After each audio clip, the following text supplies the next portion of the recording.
నేను శేఖరాచారి. నాగర్ కర్నూలు జిల్లా ప్రధాన వార్తలు చూసినట్టయితే జిల్లా కేంద్రంలోని బాయ్స్ హై స్కూల్లో లీగల్ సర్వీసెస్ అథారిటీ ఆధ్వర్యంలో చిల్డ్రన్స్ డేను ఘనంగా నిర్వహించారు. ఈ కార్యక్రమానికి ముఖ్య అతిథులుగా జిల్లా ప్రధాన న్యాయమూర్తి డి రాజేష్ బాబుతో పాటు senior civil judge Sabitha, bar association ప్రతినిధులు, న్యాయశాఖ అధికారులు, డిఓ గోవిందరాజుతో పాటు ఉపాధ్యాయులు, విద్యార్థులు పాల్గొన్నారు.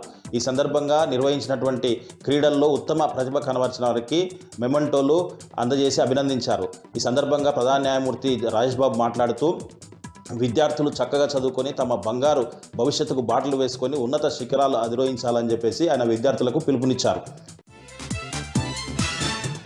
మరొక వార్త చూసినట్టయితే కల్వకుర్తి నియోజకవర్గంలోని కర్తాల మండల కేంద్రంలో కస్తూరిబా పాఠశాలలో రాధాకృష్ణ చారిటబుల్ ట్రస్ట్ అధినేత మాజీ జడ్పీటీసీ దశరథ్ నాయక్ ఆధ్వర్యంలో చిల్డ్రన్స్ డే సందర్భంగా విద్యార్థులతో కలిసి వాళ్లకు అన్నం తినేటువంటి స్టీల్ ప్లేట్లను 220 మంది విద్యార్థులకు పంపిణీ చేశారు. ఈ సందర్భంగా దశరథ్ నాయక్ మాట్లాడుతూ సేవా కార్యక్రమాలు ఎన్నో చేస్తున్నామని చెప్పేసి ఈరోజు చిల్డ్రన్స్ డే సందర్భంగా విద్యార్థులకు కూడా ప్లేట్లు ఇవ్వడం ఎంతో ఆనందంగా ఉందని చెప్పేసి ఆయన తెలియజేశారు.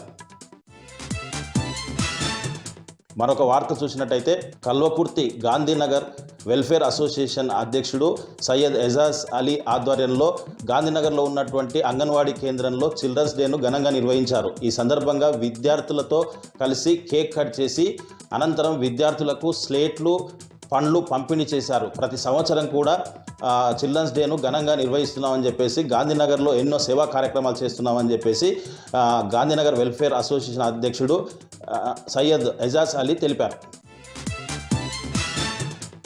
మరొక వార్త చూసినట్టయితే కల్వకుర్తి నియోజకవర్గం కడతాల మండలం మైసిగండిలోని మైసమ్మ బ్రహ్మోత్సవాలు ఈరోజు ఎంతో ఘనంగా ప్రారంభమయ్యాయి. నేటి నుంచి కూడా 9 రోజుల పాటు ఈ బ్రహ్మోత్సవాలు ఎంతో కళ్ళ పండుగగా నిర్వహిస్తారు. బ్రహ్మోత్సవాలకు ముందస్తు ఏర్పాట్లుగా ఆలయాన్నంతా కూడా సర్వాంగ సుందరంగా అలంకరించారు. విద్యుత్ దీపాలతో దేదీప్యమానంగా ఆలయం అంతా కూడా కనిపిస్తూ ఉంది. ప్రతిరోజు ప్రత్యేక కార్యక్రమాలు ఉంటాయి.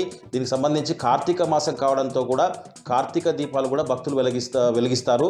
ఒక ఉమ్మడి మాబ్నారే కాకుండా సుదూర ప్రాంతాల నుంచి కూడా ఈ మైసిగండి ఆలయానికి వచ్చేసి ప్రత్యేక పూజలు చేసి ప్రత్యేక మొక్కులు తీర్చుకోవాలని చెప్పేసి భక్తులు ప్రతి సంవత్సరం కూడా వస్తూ ఈ బ్రహ్మోత్సవాలకు ప్రత్యేకంగా భక్తులు మొక్కులు తీర్చుకొని వెళ్తూ ఉంటారు.